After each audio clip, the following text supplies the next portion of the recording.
So the next date, November 6th, is tonight. We're here. We're kind of in the middle of that timeline already. On December 1st, what we've done is we have put out, or we're currently constructing an RFP. An RFP is basically something that we put out for companies, invite them to come and do some sort of bid to do this work with us. So we're looking for external operators. So our district has kind of been putting together some of the qualifications we would be looking for in an outside entity, like an external operator, how they would partner along with us, what kind of track record they have. They need to show us what they can do in order to help our schools. So the deadline for that is going to be December 1st. So we're going to probably put that out within the next week, and then we're going to give about 2 or 3 weeks for any external operators across the country to respond to that RFP and give us more information about their particular company. At the end of January, probably the last board meeting in January or the first one in February, we have to literally go to the board with a contract in place so that we at least know in January who that partner is going to be with us. In case we have any of the 7 schools that do not receive a C or higher, then they know in July they would begin that process of being that partner and that external operator along with the school district. So that I had to be transparent to everyone about that, because I think that timeline is very harsh for our schools to kind of take in, because they're in the business of improving student achievement right now. And I don't want to send a mixed message to anyone in our community or our schools that we don't believe in what they're doing for their students. I believe 100% in what they're doing at our schools for the students, and I believe that they will receive that C or higher, but we have to put this in place first, the State Department of Education. I do want to give you some good news on some of the data. When we put structures in place, when we have the right leader, when we have the right system of support in place at our schools, we have the right curriculum and all those other types of supports, then what happens is the right kind of data comes out on the other side. So in this particular slide, you will see just last year alone. Now, this is interesting because this is FCAT. Okay, this was the prior assessment in Hillsborough County, right? FCAT stopped here. And then this year was kind of a transitional year for the state. All right, it was the new FSA test was implemented this year. The state technically called that a hold harmless year for the state, but it was kind of the transition year. This is really the first year that the state of Florida implemented the full-blown accountability system that included proficiency and gains for our schools. So you can see since 2016, actually since 2015, 16, and 17, the number of F schools has lowered from 18 to 3. By the way, that is the lowest number of F schools we've ever had in the history of Hillsborough County Public Schools.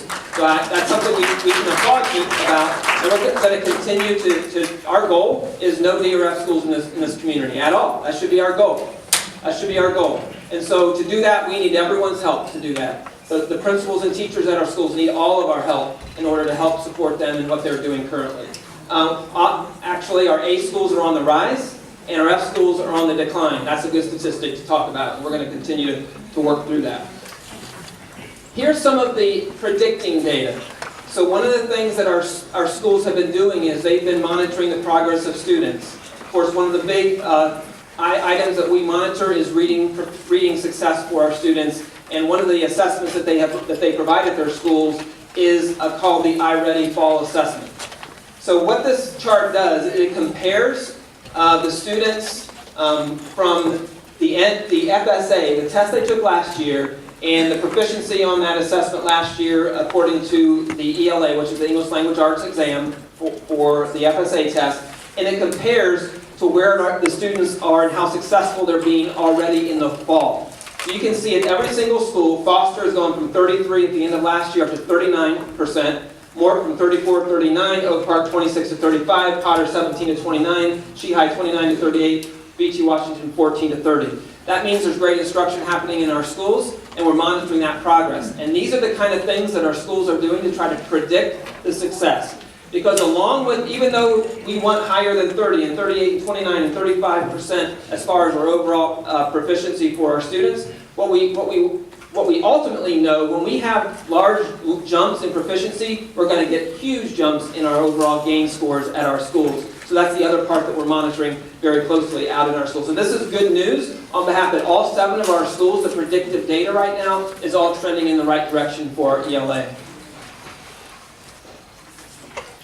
Here's some other things to note. What's been happening in Hillsborough County over the last 3 years. So here you see the grade 3 ELA scores. That's our reading language arts scores from 2014, 15, 15, 16, 16, 17. You see the bar for our black students, Hispanic students, and our overall district. All 3 bars are going up each year. That means we're trending. We're trending all in the right direction for all of our students in Hillsborough County for grade 3. We have to continue to do that and provide the support. That's why you hear me talking a lot about early learning in the community. You may have read some articles a few weeks ago that we are expanding our early learning classrooms next year in Hillsborough County, because we know when students come into kindergarten ready, our elementary schools are already nodding. And we know that we can get them to a greater height as far as success as they head through their elementary years and all the way through graduation. That's a huge predictor. Our goal here now is to close these gaps. You know, as we rise, we continue to accelerate the growth of the students to close those gaps. Just some more statistics for us to know things that have been going on that point to greater success. I've already talked about the A schools. We are up 10 more from 2016. You can see 15 traditional schools improved their grades from D to a C. In 2017, once again, there's fewer F schools, dropping from 7 to 3. And last year, here's why I know we can do this. Because last year, with the formula, we had 3 schools that the year prior received an F grade. With the right leadership, great teaching, great partner support, great staff and support at the schools, we had 3 schools last year that jumped from a grade of F all the way to a C in Hillsborough County. And that's tremendous work. That doesn't happen very often across the state. And so we had a school last year went from a D all the way to a B. And so, I mean, those are some things. We know they can jump 2 letter grades. So even though we have 5 schools graded D that are of the 7, we have 2 that are graded F. We believe with all the recipes for success we have at these schools, we'll be able to achieve a C or higher. But it's going to take work, it's going to take diligence, and it's going to take everyone keeping their eye on the prize, and that's teaching students every day in our schools. So I'll end with this slide again just to kind of leave it up there prior to kind of opening up for any other comments. But I just want us to focus on the fact that we are making progress moving forward. Our schools are working diligently to make that progress. I want to give our board members, any board members who would like to take an opportunity to say a few things. Ms. Shamburger, would you like to say a few words tonight? I don't want to put people on the stop. Okay, come on up here, Ms. Shamburger.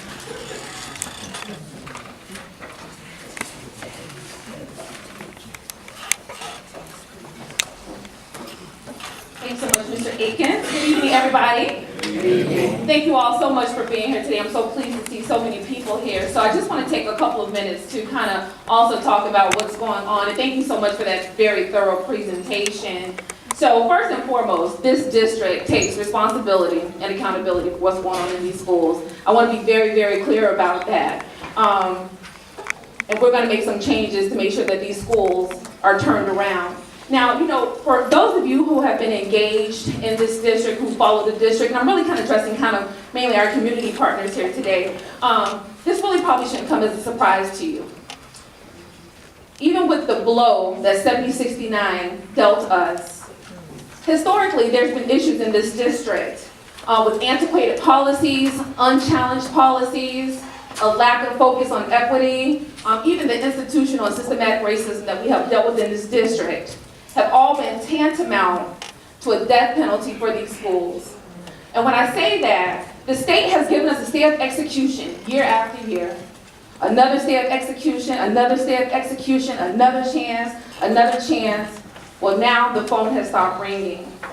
And now we have to do something. We've been called to the carpet. So I think in order to change these schools, we really have to have a paradigm shift in this district, a fundamental change in what we're doing in these schools. And not just for these 7 schools now, because if we don't change what we're doing, period, we'll find ourselves in this room again next year talking about the next set of 7 schools. So we need to change what we're doing for all schools, but especially the District 5 schools, our urban schools. Amen. So Jeff and I, we've had a conversation, we've had a long talk. He understands how I feel and how passionate I am about these schools. And he's committed to doing the work, he and his staff. Also, our wonderful principals that are here tonight, they're committed to making a change. And so, although we've had a lot of progress in the district, we know that we have more work to do. So, and I have confidence, Jeff, that we'll see a turnaround and that the only option will be to retain our schools as traditional schools. Because for me, I'm only concerned about one thing, and that's what are we going to do different. Nothing else. Our only option should be to change these schools back, to keep them as traditional schools and not ever have to change them over. So Jeff and his staff and all of our principals and everybody's on the same page. So that's why I wanted to have this meeting tonight, so that we as a community can all get in the same book, or at least the same chapter, and start working towards getting on the same page. You see, the partnership with this community and this district, they go hand in hand. There's a direct correlation. You cannot expect an A school when you have an F community. It's very, very true. So I just want to just transition really quickly, Jeff, if I can have another minute, to just kind of take my school board hat off and let's talk about the community and what we can do as a community. Because when I leave here, I go to this community. This is where I live. So I'm invested in this community. So engagement is very, very important to this community. I know Jeff mentioned that a failing school, how we get these failing grades is very, very complex. But I just kind of want to nutshell explain to our community members who may not understand. It really just means that a great majority, correct me if I'm wrong, a great majority of our 3rd, 4th, and 5th graders are performing below level on their testing in reading, math, and science. Also, there's not, I guess, a lot of growth between the year grades 3 and 4 and 4 and 5. So we're talking about students who are below level. And so first of all, let me just say this to the community. I really struggle with calling them failing schools, because now you're stigmatizing the entire school, all of the students. And I'm telling you, each and every one of our students work very hard. And not all of our students are performing below level. So as a community, we really need to, maybe let's call them, the state calls them schools of hope, maybe we should call them schools of opportunity. Because there is opportunity, and I hate that we stigmatize our kids by calling them failing schools. But just, there's more meetings that we're going to have in the future, but when we talk about what we can do as a community, certainly it's about being engaged. It's about attendance. If kids aren't coming to school, they're coming to schools late, we can't educate them.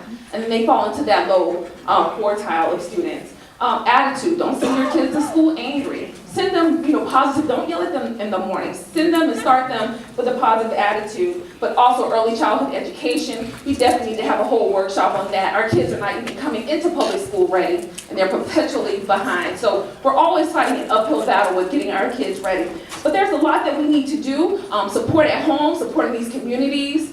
Idle Minds, our double playground. I know you guys hear that. We have to make sure that we're supporting what we're doing in the schools. We're supporting it out in the communities. But there's a lot we can do. Thank you so much for being here. You guys are engaged. So I know you know all of this already. Maybe you can just share the information with your neighbors, your church mates, or whomever who may not be engaged, because at this point, we're far past the blame game. We're in rally mode. This is going to take all of us. This has been coming for a long time, so we're asking everybody to get engaged. So please join me in my lane. We're going to partner with the district. We're going to give this district the support they need to make sure that these schools are turned around, okay? Thank you so much.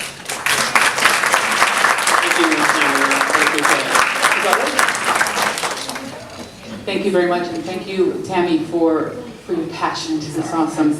I want to thank everyone for showing up today and coming to this community meeting so that we can learn more a little bit about what the next steps are going to be, because as Tammy pointed out, now we're partnering with the district because the school board is really at this point. That's our guy right there. That's the superintendent, and he's the one that's going to lead the work to make this happen for our students. So I'm really excited about seeing the crowd here today and the interest in helping all of our students. That equity policy that you mentioned, that equity policy, if you're not familiar with it, please become familiar with it. It's extremely important. That equity policy does not have procedures because that is the superintendent's duty to do that. So we're waiting for those procedures to come out. But that equity policy is nothing to play with. It calls out that the institutional racism in Hillsborough County Public Schools will stop. If you're not familiar with that, please get familiar with it. Okay? Pardon? Been too long on the board anyway. Well, the board, I brought that policy up for a vote, and it passed 7-0. So it's the board policy, and it is the rule of the lay of the law of the land for Hillsborough County Public Schools. Now, it just needs to be implemented with fidelity, followed with procedures that have teeth and that mean something, because our students deserve it, and we need to stop playing with it, because at the end of the day, it's our little guys right there. That little girl right there. That's what it's about. Thank you very much. Thank you. Thank you, Jeff, for your leadership. Thank you, Ms. Valdez. It's great.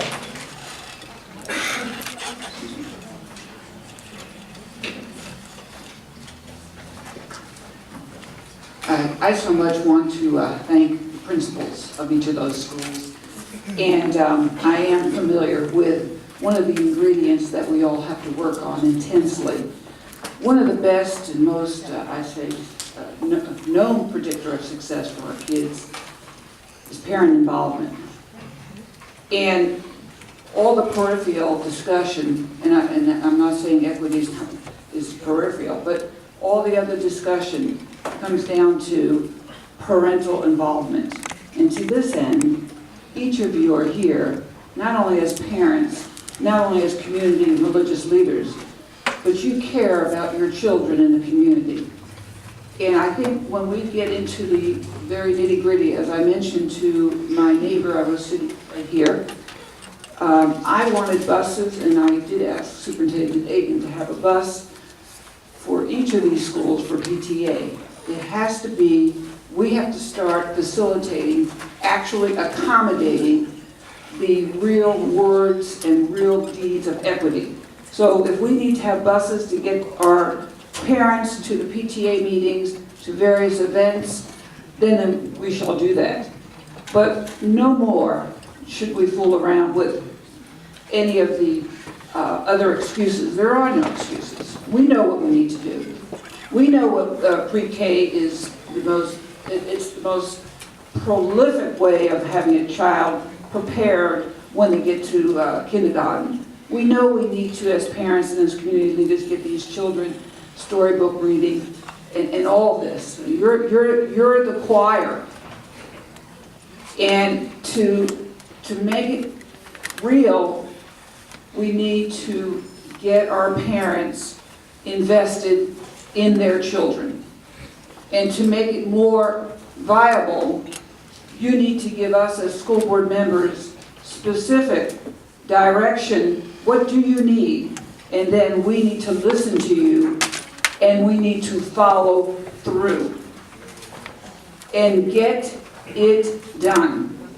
Because I'm as tired as you all are about this.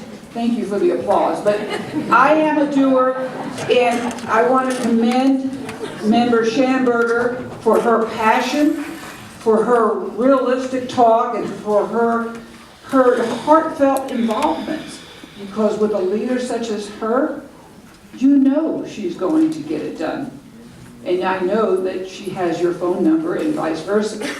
So call on her, call on each of us, and let us be part of your solution. Because we want those kids to succeed. And I think if you look at my face right now, you know my heart is with every one of them. And God bless every one of you. Thank you for listening. Thank you. Thank you, Ms. Craig. I totally forgot, by the way, to introduce my chief of schools over here. Harrison Peterson's over here to your right. Tracy Brown is back. She's going to be the one leading all those early childhood efforts throughout our team right over here. We have Trish McManus, our leadership development, just came in the room too. Our chief academic officer is back here, Debbie Cook. We have lots of Dr. Sykes. Where's Dr. Sykes? He was here. He was He's outside. He's headed to Plant City, is that what I'm hearing? Okay, he's around. Okay, so